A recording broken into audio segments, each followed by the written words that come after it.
Hey guys, it's a brand new day. It's a brand new year, actually. And we're going to finish House of Usher because, yeah, yesterday I got distracted and then I was like, okay, I'll finish it later. And then later never came. So let's go. We're halfway through. I know more about hospitals than anyone would ever want to. I'll never spend a single night in one. No, I'm You much would better. too. I promise you. No, I'm okay. Maybe not having Fortunato anymore. Maybe it's a good thing. For you. That place wasn't good, Grandpa. No, No, it wasn't. but he's not good either. Like so. But it was mine. I say this with love. Let it go. Let it all go. You've got more money than you'll ever be able to spend. Than I'll ever be able to spend. Let's put it to work. Try to fix things. She's such a Let go good of person. Fortunato It's so and Ligadone and all unfortunate. the bad stuff. We did bad stuff, Grandpa. Well, they always had a hard time focusing on things outside of their immediate concerns, didn't they? I mean, it shouldn't be on me to have to spell out the definition of the word bloodline, but have a seat. Wow. About your mother. See, she recovers very well now that she's in the clinic. Takes 3 years, more than 100 skin grafts, physical therapy, reconstructive surgery, but she endures it. She's strong. Her battle scars become armor. She inherits a sizable fortune when Fortunato collapses. Would you like to know how many? Dozens in the first year, then hundreds, thousands soon after, and then a major burst of growth. 600,000 5 years in, and in a decade. It's millions. More than 3 million, in fact. When you got her out of the house, when you defied your father, you did that. You saved those people. That choice you made echoes through millions of lives. I thought you should know that.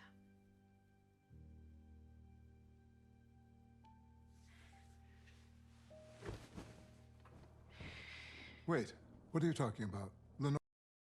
But it makes you wonder, right? Because she's, like I said earlier, she's always, when she was with the kids, they're all adults, but you know what I mean? Like um, she was always warning them or trying to push them in a different direction. It's like, are you sure you want to make this choice? And I wonder if this would have been the death that they would have had, or like something less tragic, right? Because she told Camille it could have been, you could have died in your bed. Maybe like this.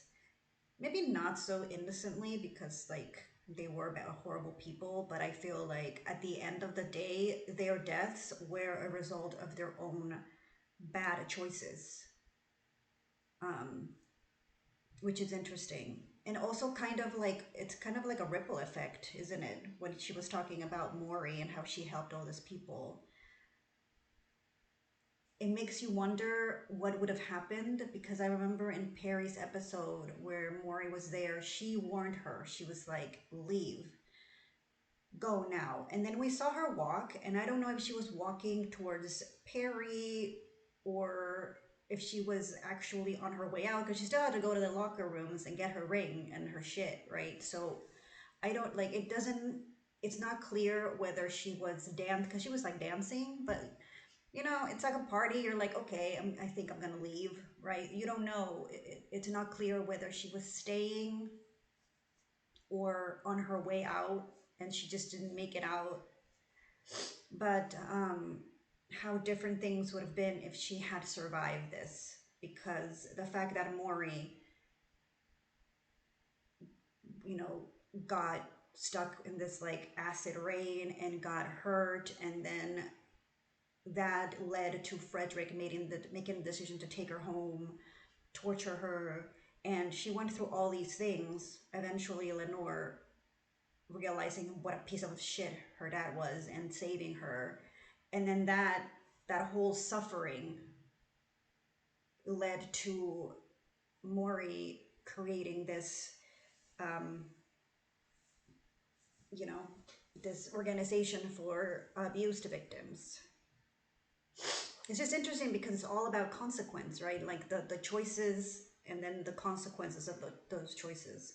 So that's why I feel like that's what Verna is. She calls it a job.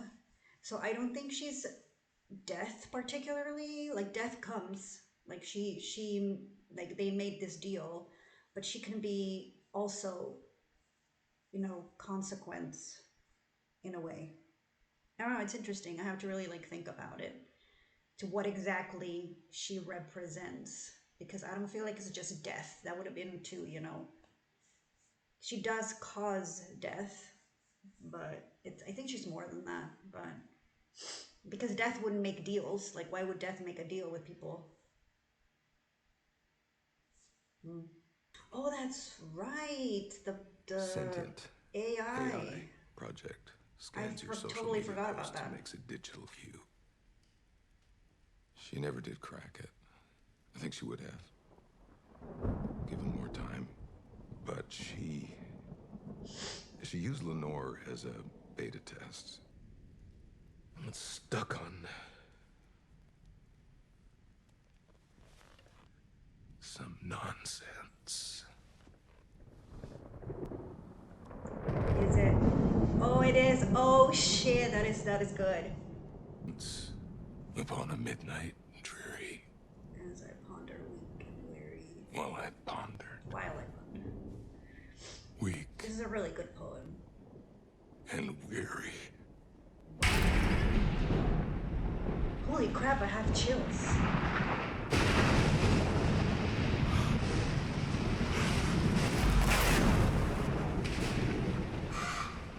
But the silence was Oh unbroken, my and the stillness gave no token, and the only word there spoken was the whispered word, Lenore.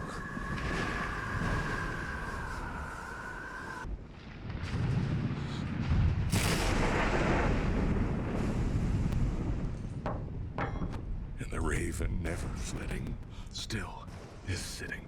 Still is sitting on the pallid bust of Pallas floor.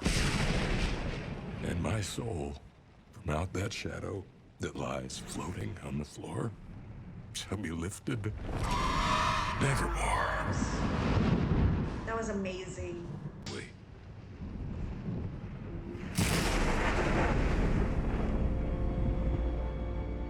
A world without pain. That was the whole point. No, bro, no.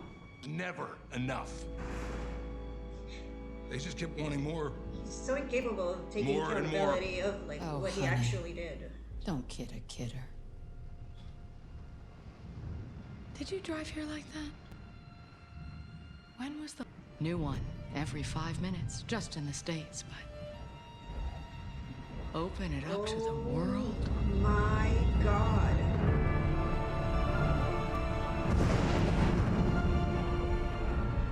Why did you come here tonight? On your way home. Your real home. Your pyramid. Your throne.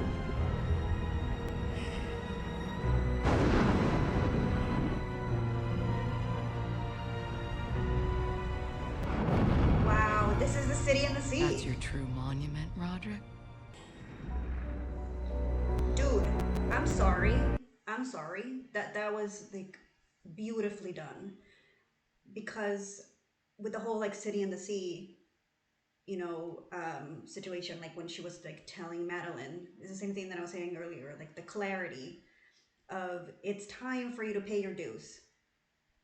And the whole like the poem starts like death has made himself a throne, something like that, which and the whole time he's like looking from his throne down to the city of death, right? All this like decay and chaos. And that's basically what this is. Like he's just standing looking down at all like these dead people, and she's literally forcing him to look down at all this like death that he has created. And at some point, like in the poem, they describe the city, like the lights of the city, that in the city suddenly swallowed by the sea, which in this case is the rain, right when it's time for a consequence to happen, for hell to come and collect, basically. And this is exactly what's happened, just visually. That's amazing. Wow, Mike. Holy shit. That's crazy. Oh, it's a flashback. Roderick? Roderick, are you here? Down here. Drink? You know what? Yes, why the fuck not? Are they supposed to, like, I don't know, come to terms with their decision or something? We always said it was you and me against the world. We said we'd change the world. We did, didn't we? We did. Not for the better. I don't.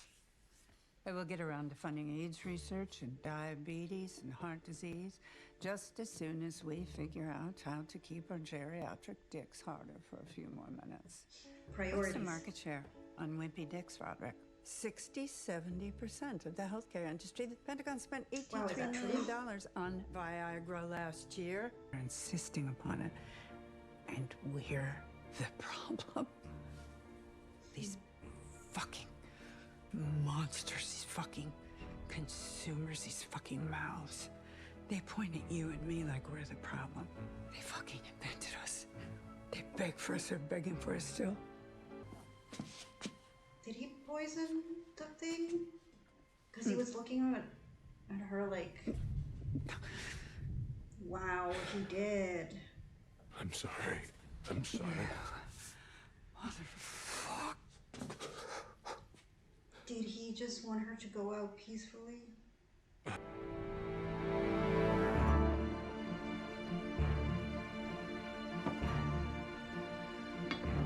Dude, you haven't lost it. You are a queen. You're a goddess. And you're gonna live forever. Oh, Jesus. What did you do? I sent her off like a queen. Are you sure she was dead? You know, maybe not. Now you mention it, makes perfect sense. Our mother was the same way. Thank you for coming tonight, Augie. What the I'm sorry for all the times I inconvenienced you. World's pain. That's the biggest lie we told. You can't eliminate pain. There's no such thing as a painkiller. I know something's coming And out. imagine if we put that on the bottle. I bet I still could have sold it. Shit! Oh, holy crap!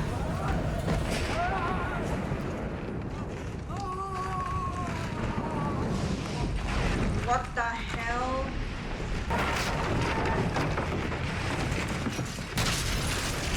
Get out, get out, get out, get out, get out.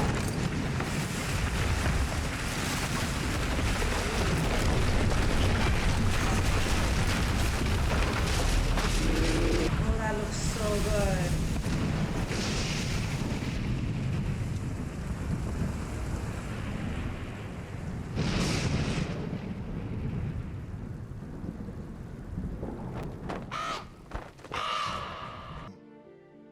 Juno inherited Oh, everything, Juno. and she completely dissolved it.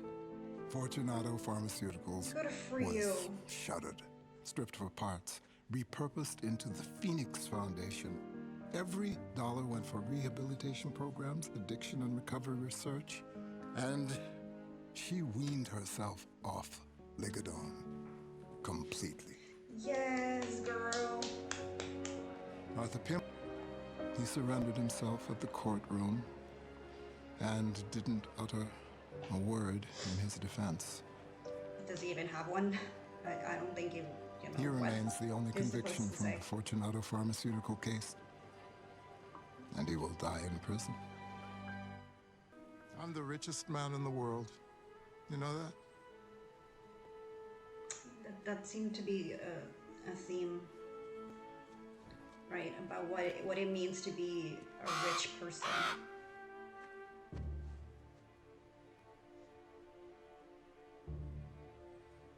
Thy soul shall find itself alone, but their red orbs without beam to thy weariness shall seem as a burning and a fever which would cling to thee forever.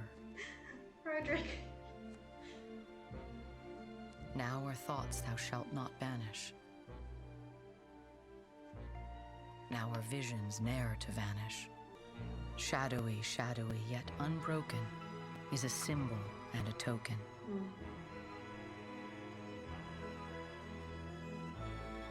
How it hangs upon the trees, a mystery of mysteries. There's nothing else to know. Holy crap, that was an amazing ending for the show. Just the symbolism is just incredible. Like everything about it is amazing. Like the way that he adapted the stories, all the little like references sprinkled throughout. I think it's really good that as someone who knows the stories, you can you can have a certain experience, right? If you're like watching this and you're like, oh, that's where that was from. I'm pretty sure I missed a lot of stuff because I don't know all of the stories and I don't remember them that great. But at the same time, if you come completely new and not really knowing anything about Edgar Allan Poe, and then you're just watching this, it's still gripping. Like it's still a very interesting story, full of symbolism within itself, right? And I think that a lot of people will, I don't know, maybe become interested in reading the stories, which is good, right? Like to give that awareness, or I don't know, like interest, to instill some interest in people, and just to go and grab one of the Edgar Allan Poe stories and read it, because yeah, he did a really good job adapting all this. Like the acting is amazing. Everybody was like on top of their shit. And it's interesting because like I read that Bruce Greenwood, it's just he came in at the end, like because they had to recast because Frank Langella was supposed to be Roderick, but there was like some allegations or some shit that happened and he got fired, and then he had to come, and a lot of his scenes were, reshoots, which I found really, like amazing, because to come in that late in the game and do all this stuff, like it's so great. Everybody was amazing. Henry Thomas, holy crap. His character was so different from everything I've seen him do. Like, he's just like, he was always so like dirty almost. I don't know, like with the ponytail, and just like at the end after he started doing cocaine and he just became so unhinged, like the way that he, like his mannerisms, the way his face twisted, he was just great. Tania Miller, what can I say about her? She's a goddess. Uh, you know, she's great. Everybody. Cugino was amazing. The way that she just like was able to move around from like one character to another, just like jump so like easily, and just show how talented her range is. Amazing. Rahul Kohli is so different too, because like if you look at him here and then you see Bly Manor, you would never think that it's the same person. It's crazy. I actually haven't seen Midnight Mass. I probably should. I feel like I started watching it, but I stopped for some reason. I think I only watched the first episode, but I don't even remember it. But I should watch it because it's really good. I'm sure it is. So yeah, it's just everybody. They were all amazing, and I like I said, I need to make a full video just to talk about my general thoughts now that I have finished watching it, and there's just so much to say about the way that he used not just the references themselves, but just every tool at his disposal, you know. And that's when you know that you have an amazing, you know, director, writer, editor, and you can tell that he started as an editor. I don't know, like I read an article about how he actually thinks about the edit. Every step he takes when he's like writing something or directing, he's always thinking about that edit. And you can tell, you can totally tell in the way that he so smoothly moves between one scene to another. He's just a genius. I love him. And this show is just everything that I could have asked for. I know a lot of people were not happy with it because they didn't think that it was like an adaptation, which I think is like, okay, yeah, fair, but I don't think it was ever supposed to be an actual like faithful adaptation. It's more like a love letter, right? It's more like an inspiration. And I think he took the stories and just made them his own. And I think that that's very creative. So yeah, I loved the show. I hope you guys enjoyed it as much as I did. It was just amazing, just the way that it came to be, that ending, the conversation that Roderick had with Madeline at the end. Madeline, you know, the same that happened to their mom. She wasn't dead, which is like makes me feel like this whole time he was just like thinking that he was hearing her because he's seeing his dead children, so he probably thought, oh, I'm hearing Madeline. And then at the end he was like, wait, maybe she's not dead, and then she just came out and everything just fell apart. But the way that it came full circle with him dying at her hand, and is the same with Eliza, right, killing their dad. So yeah, beautiful. It was a beautiful show. So I hope you guys enjoyed it, and yeah, I hope I see you in that video that I'm gonna make, and in other videos that I have on my Patreon and here in my YouTube channel. So I'll see you when I see you. Bye.